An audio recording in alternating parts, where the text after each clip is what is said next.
In Nigeria, Christians are being targeted, driven from their homes, and killed. Churches have been burned. Families have been torn apart, and entire communities live in fear constantly, simply because of how they pray. Sadly, this problem is not only a growing problem in Nigeria, but also in so many other countries across the world, and it demands urgent action. Happy Tuesday, cousins. Once again, as a Barb, I feel so vindicated.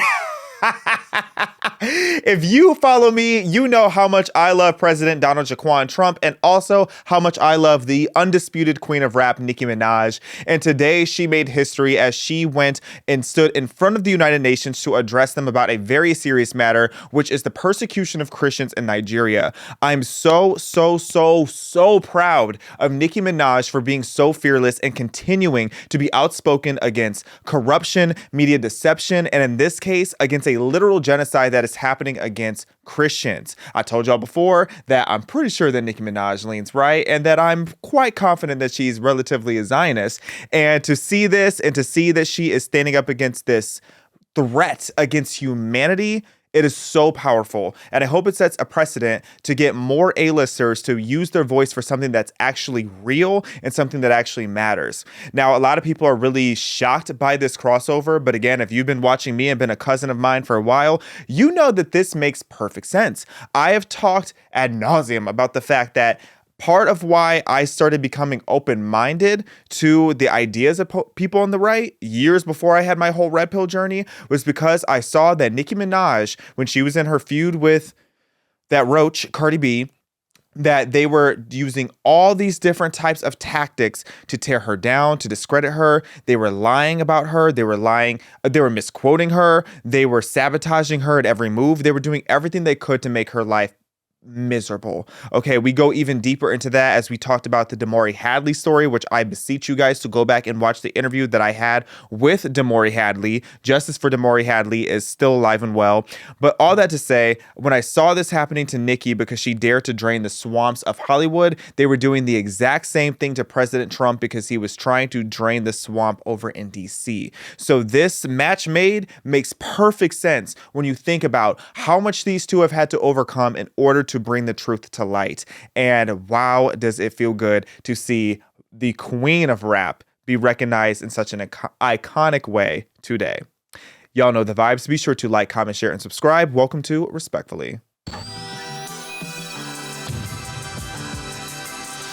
Now, today is a celebratory day because something so iconic happened and because this is such a groundbreaking thing to witness. Seeing an A-list celebrity like Nicki Minaj, again, not only thanking President Trump, but putting such a spotlight on a major issue. And that being said, I don't want to get into all the fun and all the keys of this without first addressing the serious matter that is going on. So what's happening in Nigeria is that Nigeria ranks as one of the world's most dangerous places for Christians, with Open Doors 2025 World Watch List placing it number 6 globally for persecution. These reports indicate that over 7,000 Christians have been killed in targeted attacks in the first 7 months of this year alone. That's an average of about 35 deaths per day, alongside 7,800 kidnappings. Cumulative estimates since 2009 exceed over 50,000 Christian deaths. The main perpetrators? Islamist militants. Radical Islamists continuously target Christian villages, churches, and clergy. The attacks often involve massacres, arson, with over 1,200 churches destroyed since 2009, and abductions for ransom or forced conversion. Nigeria's president arguably seems more focused on denying government involvement rather than resolving the issue.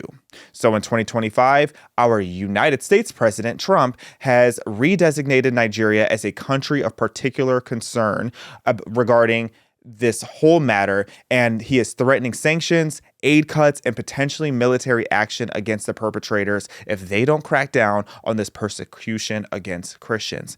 Now, a lot of people didn't even know that Christians were being persecuted in Nigeria until Nicki Minaj started speaking up. She took to Twitter where she condemned this and was calling it out. And it was so insane to see how a lot of people got mad at Nicki. They're like, how dare you support Trump? And how dare you, acknowledge that President Trump is one of the few world leaders actually cracking down on the persecution against Christians. And she did not allow them to make her stand back and stand down. She fearlessly charged through the hate, charged through the criticism, and even clapped back and acknowledged the fact that, if you're mad at me because I'm saying that we need to step in and stop these Nigerian Christians from being slaughtered because of their faith, then that's more of a you problem. That shows a lot more about the brainwashing that you have endured, and it shows a lot about the darkness in your heart and the Trump derangement syndrome that you clearly have if you are more mad about who is leading the fight against persecution rather than the persecution itself. Okay? Again, if you are more concerned about the fact that President Trump is involved rather than the fact that there are Christians being killed and having their homes burned and being tortured every single day, that shows the darkness that you have been taken over by. And I'm so happy that Nicki Minaj is the person to stand up out of all the A-listers and make a difference in the way that she is. And I know that this is going to have a huge ripple effect of more people looking into the real things that are happening in our world. I mean, I still think back to when my good friend Amber Rose went and spoke at the RNC, and I always go back to that moment because that was such a cultural shift. I saw so many Black people, so many mothers, so many people who do not pay attention to politics suddenly be like, wow, I should be paying attention, especially if I'm a parent and somebody who wants to, bring children into this world. We need to be paying attention to the real things that are happening. So now you have all these Christians and these people who because here's the thing, you have all these Christians who got too comfortable in America that we forget that America allows us to be Christian. It allows us to have our faith and it protects our God-given rights. Overseas, a lot of these people do not have freedom of religion. They are forced to submit to Allah, or they're going to have their throat slit, or they're going to be enslaved. Okay, so freedom of religion is not something that we should be taking for granted. And I clearly see that Nicki Minaj is not taking it for granted. And even if you're not a Christian, you should still be very concerned about the fact that people are being slaughtered simply because of their faith.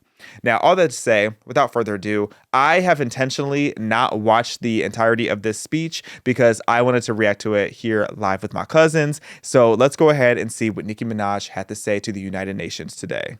UN Barbie. Oh, she looks good. Hello, like a everyone. Japanese teenager. Face is sitting. I am very nervous, so please. Well, pause really quick. Mind you, this is a woman that just did a global sold-out tour, best concert of my life, by the way. And she's nervous because of the magnitude of this situation. Oh, I love a humble queen. Y'all are going to see me fan out more than you ever have today. This is like literally my entire brand winning right now. MAGA barbs, make some noise. thank you, Ambassador Waltz, for this invitation. A grateful queen. It is an honor to stand on this stage with you and the other distinguished speakers here today to shine a spotlight on the deadly threat faced by thousands of Christians in Nigeria. I would like to thank President Trump for prioritizing this issue and for his leadership on the global stage in calling for urgent action to defend Christians in Nigeria, to combat extremism, and to bring a stop to violence against those who simply want to exercise their natural right to freedom of religion or belief. I stand here as a proud New Yorker with a deep sense of gratitude that we live in a country where we can freely and safely worship God regardless of one's creed, background, or politics. No group should ever be persecuted for practicing their religion, like I recently stated on social media. And we don't have to share the same beliefs in order for us to respect each other. We're way beyond thinking or expecting or assuming for, the person sitting next to you to have the exact same beliefs. We're beyond that. That's ridiculous. But that shouldn't make one person feel less safe than anyone in any room. Music has taken me around the globe. I have seen how people, no matter their language, culture, or religion, come alive when they hear a song that touches their soul. Religious freedom means we all can sing our faith regardless of who we are, where we live, and what we believe. But today, faith is under attack in way too many places. Pause. Can we acknowledge just how insanely articulate she is? Like, it makes sense to me as I watch her and I listen to her and watch her read, which we talk a lot on this channel about how much it bothers me that Black youth, statistically, more kids cannot read than can read at their academic level in America today. And we talk so much about how the reason that our society is plummeting is because people don't read. Hearing her just be so articulate, it makes sense why she's one of the greatest wordsmiths ever. She's one of the most prolific songwriters of all time. She has the second most, Billboard Hot 100 hits as a songwriter in history. Second only to Taylor Swift, and that girl puts out an album every week. So I'm blown away. I'm so blown away so far. Like, this is so beautiful. In Nigeria, Christians are being targeted. Also, that is how you dress when you are a woman of a particular shape and you are speaking to the United Nations. Classy. Not in a burlap sack, but conservative. That is how a wife and a mother dresses. Because, one of my friends asked me, what was Nicki wearing, afraid that she was going to wear something crazy? Oh, no. My queen of rap knows how to read the room. Yeah. Driven from their homes and killed. Churches have been burned. Families have been torn apart, and entire communities live in fear constantly, simply because of how they pray. Sadly, this problem is not only a growing problem in Nigeria, but also in so many other countries across the world, and it demands urgent action. And I want to be clear. Protecting Christians in Nigeria is not about taking sides or dividing people. It is about uniting humanity. Nigeria is a beautiful nation with deep faith traditions. I love her and mannerisms lots so of much. Beautiful barbs that I can't wait to see. When one's church, mosque, or a place of worship is destroyed, everyone's heart should break just a little bit. And the foundation of the United Nations, with its core mandate to ensure peace and security, should shake. I am joined here today by peace builders, by faith leaders, by those who saw violence, saw rising intolerance, saw the threats clearly before us, and chose not to look the other way. I am inspired by their work to build interfaith ties, to see the humanity across the lines which might divide us, and to fight for security and liberty for all those who pray. I look forward to our discussion today, and I hope it will encourage deepened solidarity for us to urgently work together to ensure every person can enjoy the right to believe, to worship, and to live in peace. This is flawless. Barbs, I know you're somewhere listening. Yes, I am. So very much. I love you too. You have been the ultimate light in my life and career for so long. I appreciate you, and I want to make it very clear once again that this isn't about taking sides. This is about standing up in the face of injustice. It's about what I've always stood for my entire career, and I will continue to stand for that for the rest of my life. I will care if anyone, anywhere, is being persecuted for their beliefs. Thank you. Pause. Actually, let's see. Is there any more? That's everything. I didn't know if it was a dramatic walk, because, she might have a dramatic walk off the stage. Can I just say that this woman could hit me with her car and I would thank her? Is that insane? I know Mr. Rodriguez is back there like, here he goes. There's a tinge of insanity, but it's all right. I stand the queen of rap. How do I even put this? That was such a flawless address. Like, that was exactly what I wanted and what I expected. I had high expectations because I've known about this side of Nicki for a while. If you are a barb and you've been following Nicki or just paying attention for a while, you know that she is articulate, she is intelligent, she very much knows exactly what it is that she is saying with those words. You have to think the power that woman has with a pen in her hand, the way she has shifted and dominated culture for 15 years because of her ability to put words together. Of course, she just got up there and gave a flawless address to the United Nations. This is huge. And I'm so proud of Nicki. And I really hope you guys start to appreciate Nicki as much as I do, if you don't already, because this has been a woman that for years, and I'm talking her entire career, has spoken up against so much corruption, so much evil, and has just made a statement every single step of her career. It's like, yeah, she has some songs that are raunchy, but she also has her entire debut album, which is the best-selling female rap album this century, where she refused to talk about sex even a single time because she wanted to prove a point. It's at the standard that you don't need to talk about sex in order to be a female rapper. So clock that. I don't think any female rapper has done that since. They definitely haven't done her numbers. So again, I am just so blown away by Nicki. And just so proud. And shout out to Alex Bruschwitz. I have an interview that I'm dropping soon with Alex Bruschwitz, and he is so brilliant. He is actually one of, if not the lead advisor for Trump campaign. He is the CEO and the founder of X Strategies. And you guys are going to hear more from him in just a few weeks when we release that interview. But he was one of the masterminds behind, getting Nicki Minaj connected to the United Nations. And what a smart move. That's how you know that he is just on the Mount Rushmore of Gen Z in my book, because he knows how to capture a moment and make it culturally significant. And then this situation, it's culturally significant on a global scale, because who knows how many lives have just been saved by the 4 minutes that Nicki Minaj just got up there and spoke on stage. So thank you to the UN. Thank you to Ambassador Waltz. Thank you to Alex Bruschwitz and to Onika Tanya Mirage Petty.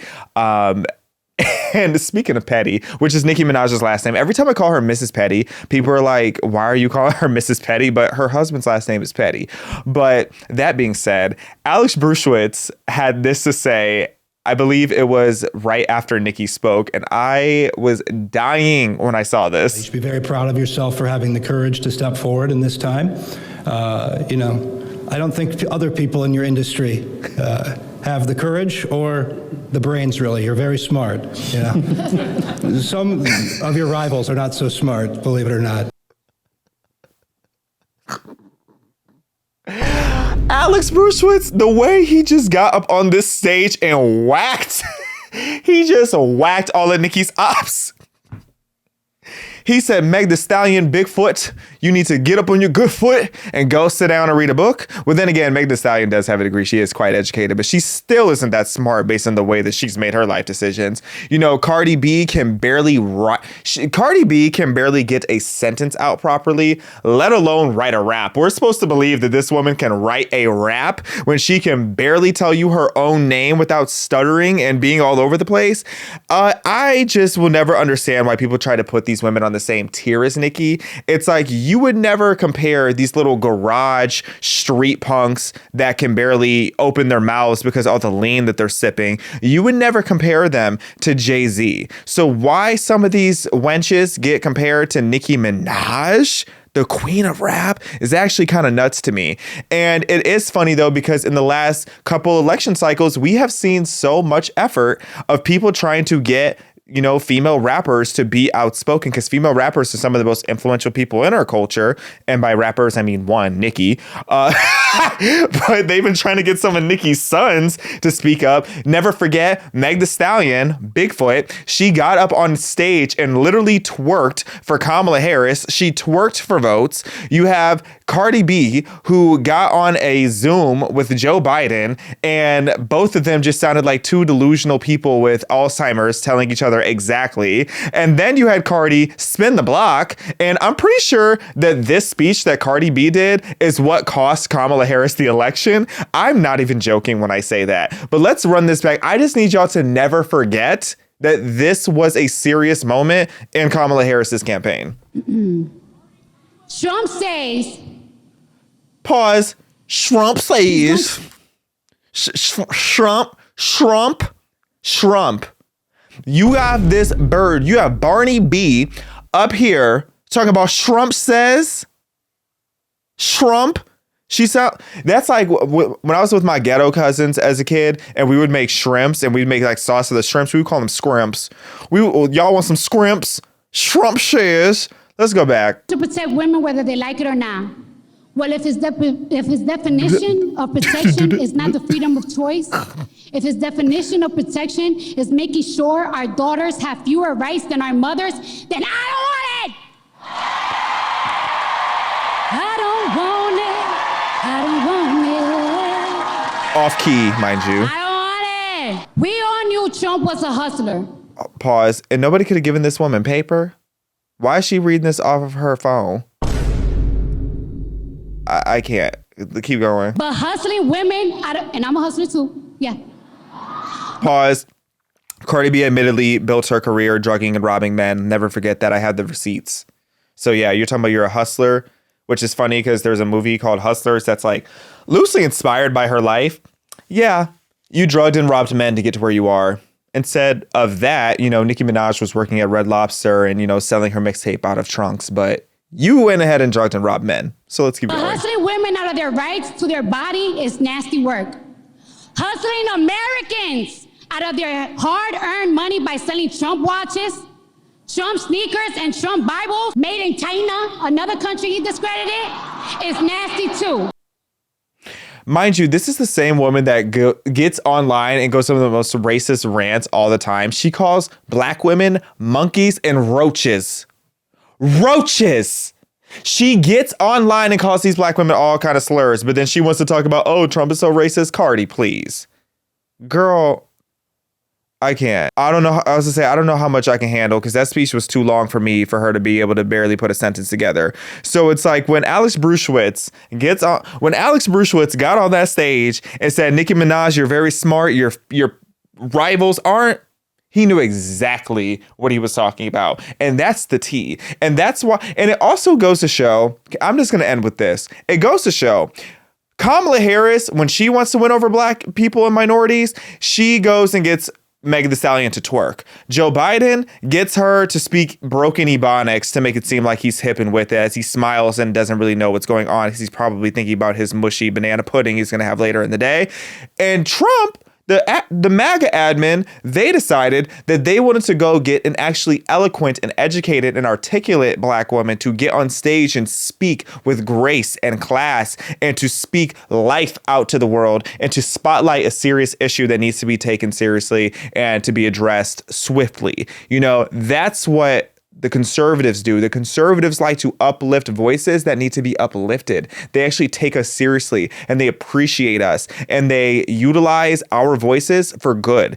On the other side, they twerk. They twerk for change. And by change, I mean socialism. Meg Thee Stallion, Bigfoot, Meg Thee Stallion, who has slept with many men in the industry, to get to where she is as well, allegedly and for entertainment purposes, even though we all know it's true. Allegedly. She got on stage and twerked for votes. And that's all I have to say about that. Cousins, thank you for tuning in for this celebratory occasion. Let me know, are you a new Barb? Are you a lifetime Barb? Or where are you on the Barb spectrum? All I know is that Barbs are vindicated once again. Thank you, Nicki. Thank you, Alex Bruschwitz. And thank you, everybody involved. And seriously, If you take anything away from this episode besides standing the Queen of Rap, let it be that we need to be more outspoken about what is happening in our world, and the persecution against Christians is not acceptable. And, you know, I don't know what the solution there is, but I do know there needs to be a drastic overhaul on what we're allowing Islam to do. And it seems like the issue always points back right there. Be sure to like, comment, and subscribe. I'll talk to you soon.